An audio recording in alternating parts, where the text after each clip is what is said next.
안녕하세요. 하루 한 장 책 한 권 시간입니다.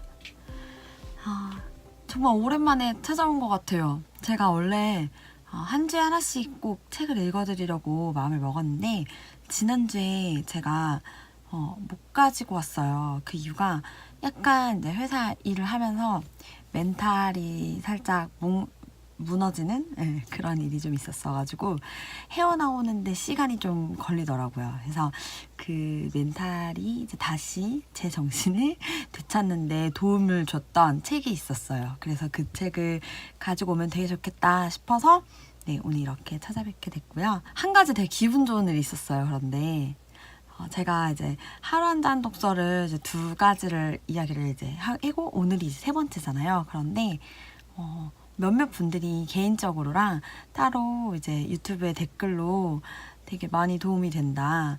또 그 방송 덕분에 힘이 된다라는 응원의 말들을 이제 해주시더라고요.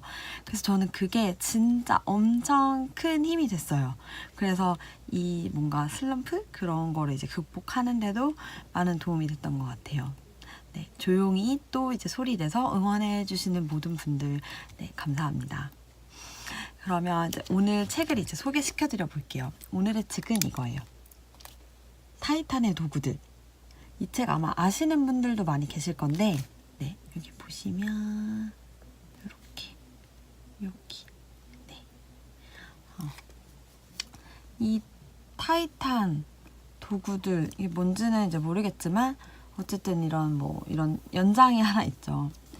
이 책은 제가 작년에 여름 휴가를 보내면서 리프레시를 할 수 있는 책들을 찾다가 알게 된 책인데 감정적으로도 이제 힐링을 하는 책을 하나 골랐었고 그 다음에 이제 개인적인 이제 삶에서 또 성장을 위해서 리프레시하는 부분에서는 이 책을 찾았었어요.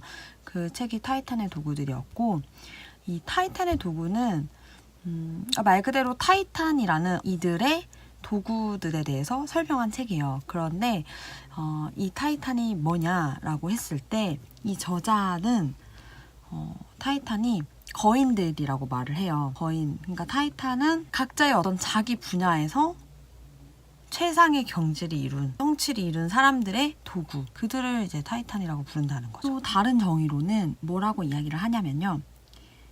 세상에서 가장 지혜롭고 그리고 가장 부유하고 가장 건강한 그런 사람들을 총칭으로 또 그렇게 인정받고 평가받는 사람들을 타이탄이라고 부르기도 하고 있어요.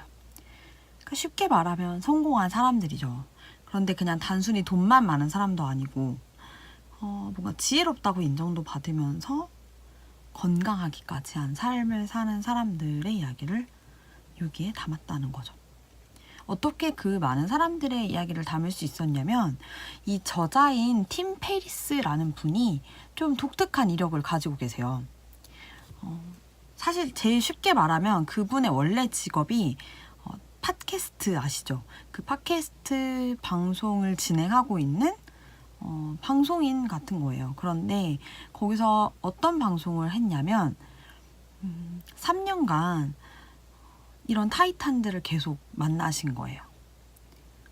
우리가 잘 알고 있는 알랭드 보통, 작가 알랭드 보통부터 세계 거장의 많은 구글, IBM 여러 가지 아마존부터 해서 여러 가지 오프라 윈프리부터 진짜 많은 사람들, 성공한 사람들을 직접 만나고 그 자신의 팟캐스트에 이제 초청하고 방송을 하면서 그분들에 대한 성공에 대한 비결과 그 이야기를 응축하고 또 좋은 것만 모아서 이제 방송을 했고 그게 그분의 방송이 팟캐스트 사이에서 진짜 난리가 나서 3년간 청취율 1위를 기록한 건 물론이고 그것도 모자라서 비즈니스 분야에서 최초로 1억 뷰를 달성하기도 했다고 해요. 굉장히 놀랍죠. 그래서 그 방송을 응축한 책이라고 봐도 될 것 같아요. 그래서 이 책에서는 어쨌든 그런 타이탄들이 어떻게 자신의 삶에서 정상에 오르게 됐는지 이분들은 처음부터 1등이었던 사람이라기보다는 1등을 이긴 사람들이라고 얘기를 하고 있어요. 그래서 좀 더 전투적인 느낌을 가지죠. 그래서 그 비결에 대해서 이야기를 하는데 어떤 분들이 읽으면 좋을까라고 생각을 했을 때 저는 뭔가 저처럼 일을 하다가 또는 성장을 향한 어떤 달리기 중에 좀 지치고 슬럼프가 왔다. 그런 분들에게도 추천을 드리고요. 그리고 어떻게 목표를 삼고 성공하는 사람들은 도대체 어떤 습관을 가지고 그들의 공통점은 무엇일지 뭔가 분석해보고 싶은 분? 네. 그리고 내가 힘들고 넘어져 있을 때 당장에 좀 성장을 위한 조언을 받고 싶은데 그 조언을 구할 만한 사람이 없다, 가까이 없다 싶으신 분들은 이 책을 또 추천을 드려요. 그래서 제가 오늘 읽어드리려고 하는 이 부분 외에도 사실 읽어드리고 싶은 부분이 너무 많아요. 제가 이렇게 여러 가지 이렇게 밑줄을 치고 막 정말 많은 정말 흔적을 메모를 막 하면서 열심히 읽었던 책이거든요. 근데 이게 보이시죠? 막 정말 열정적으로 막 읽었어요. 그래서 여러분들이랑 이런 것 중에서 모두 다 읽어드릴 순 없지만 제가 한 3회 정도에 걸쳐서 조금씩 읽어드릴게요. 우선 오늘 읽어드릴 부분을 먼저 소개해드리겠습니다. 오늘 읽어드릴 부분은 수많은 내용 중에서 가장 저에게 좀 굳센 그런 마인드를 심어줬던 파트예요. 제목이 뭐냐면 이거예요. 레드팀을 이끌어라. 보이시나요? 한번 읽어봐 드릴게요. 레드팀이 뭔지, 그리고 그 레드팀을 왜 이끌어야 되는지, 어떻게 이끌어야 되는지. 철저하게 부숴줄 힘이 필요하다. 마크의 회사에서 가장 스마트하고 똑똑한 직원들은 모두 별도의 의사결정 투표나 합의 없이 계약을 체결할 수 있는 권한을 가진다. 어떤 프로젝트나 계약을 가장 가까운 거리에서 담당해온 사람이 그 일에 대해 가장 잘 알고 가장 잘 성공시킬 수 있다는 가능성이 크다는 믿음에서다.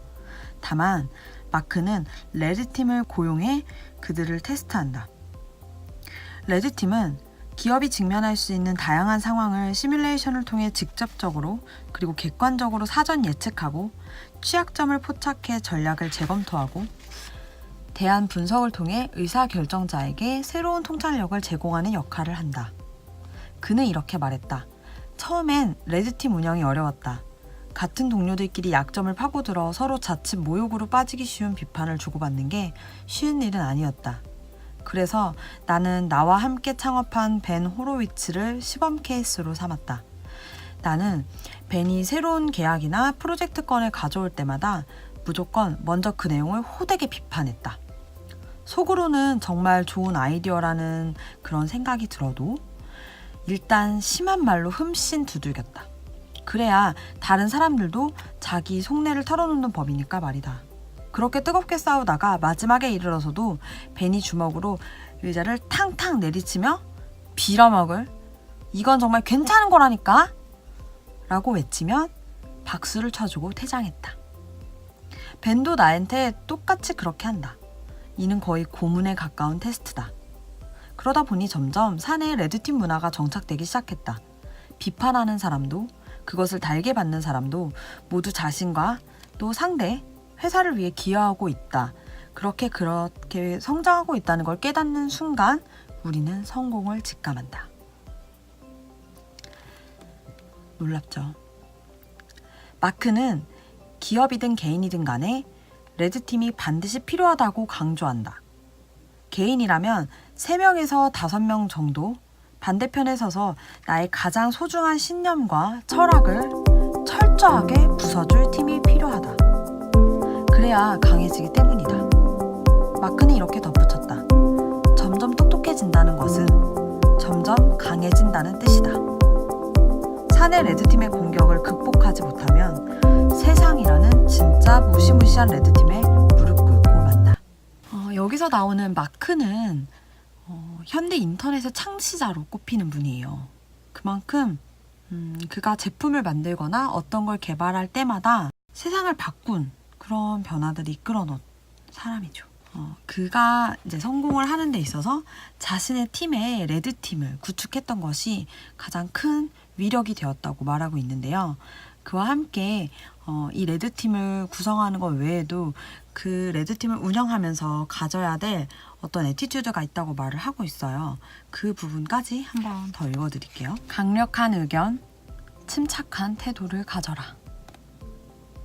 강력한 의견과 침착한 태도를 가져라. 이 문장은 오랫동안 마크의 트위터 프로필이었다. 그에 따르면 성공의 가장 큰 적은 합의다. 대부분의 사람들은 살면서 어떤 일에 대해 자신의 강력한 의견을 개선하거나 발전시키거나 구체적으로 진행시켜 본 경험이 없다. 늘 상대와의 합의를 더 중요시하기 때문이다. 그래서 레드팀의 존재가 절실한 것이다. 레드팀을 통해 우리는 더 강력한 의견을 소유할 수 있게 되고 일반적 통념과 완전히 반대되는 것을 찾는 습관을 들이게 된다. 마크는 이렇게 말한다. 흔히 실패라고 하면 돈만 잃는 것으로 생각하기 쉽다. 그런데 틀렸다. 돈뿐 아니라 시간도 잃게 되는 것이다. 따라서 우리는 늘 2배로 위험한 도박을 하고 있는 것이다. 그런 만큼 강력한 확신을 갖고 있어야 한다. 강력한 의견과 확신을 키우는 동시에 우리는 침착한 태도와 평정을 유지할 수 있어야 한다. 세상은 예측 불가능한 일이 비일비재하게 일어나기 때문이다. 내가 이 책을 쓰기 위해 만난 타이탄들도 침착한 태도의 중요성을 강조한다. 당신이 그들을 초대한다면 그들은 어떤 주제를 놓고 당신과 필사적으로 논쟁을 벌일 것이다. 당신과 함께 저녁 식사 자리에 나온 당신 친구들의 얼을 쏙 빼놓을 것이다. 하지만 당신과 친구들이 자신들보다 더 나은 정보나 논리를 들어대면 그들은 곧바로 그 고개를 끄덕이면서 당신 말이 전적으로 옳아요. 그런 생각은 해보지 못했네요. 라고 말할 것이다. 강력한 의견과 침착한 태도. 이 둘이 당신을 타이탄으로 만들어줄 것임을 의심하지 마라. 어때요? 어려운 것 같죠? 일단 사람들이 생각보다 자신이 가진 의견을 강력하게 주장하지 못한다고 해요. 그러면서도 이 강력한 의견을 주장함과 동시에 우리는 그거에 어떤 대응이 오더라도 어떠한 비난이나 비판이 오더라도 무너지지 않고 흔들리지 않을 침착한 태도를 함께 가져야 된다는 거죠. 이 부분이 저한테 굉장히 큰 힘이 됐어요. 왜냐면 어딜 가든 사실 이 레드팀의 존재가 있어야 된다는 거를 그때 당시 제가 이걸 처음 읽을 때는 알았는데 점차 또 회사 일에 익숙해지고 또 상황이 바뀌면서 합의가 쉽게 되어가는 어떤 일이 생기고 프로젝트가 생길 때 함정에 스스로 빠질 수가 있게 되는 거죠. 그런데 이 레드팀을 만나게 되면서 그 부분에 조금 적응하지 못해서 침착한 태도를 가지지 못했던 것 같아요. 여러분들은 어떠신가요? 혹시 외부에 또는 내부에 레드팀을 가지고 계신가요? 저는 개인적으로나 회사에서나 또 여러 가지로 레드팀을 갖고 있는 것 같아요. 그래서 길을 잃고 막 정신없이 헤매고 있을 때 강력하게 비판해주면서 이렇게 훅 치고 들어오는 존재들이 이렇게 고맙게 때에 따라서 계속 찾아오는 것 같아요. 그거를 제가 이런 긍정적인 마인드로 침착하게 받아들이면 타이탄에 더 다가갈 수 있는 거인으로 성장하는 발판이 될 수 있겠죠. 저는 그래서 그걸로 위로를 삼고 레드팀에 강하게 맞서고 또 저도 누군가에게 레드팀이 기꺼이 되어주려고 합니다. 여러분들도 생활에서 업무적인 상황에서 또 개인적인 관계에서 마주하게 되는 레드팀과 침착하게 맞서시고 또 가지고 계신 의견을 강력하게 어필하는 그런 하루를 또 보내시기 바랍니다. 그럼 다음에 다른 편을 갖고 또 찾아올게요. 안녕. 다음에 또 만나요.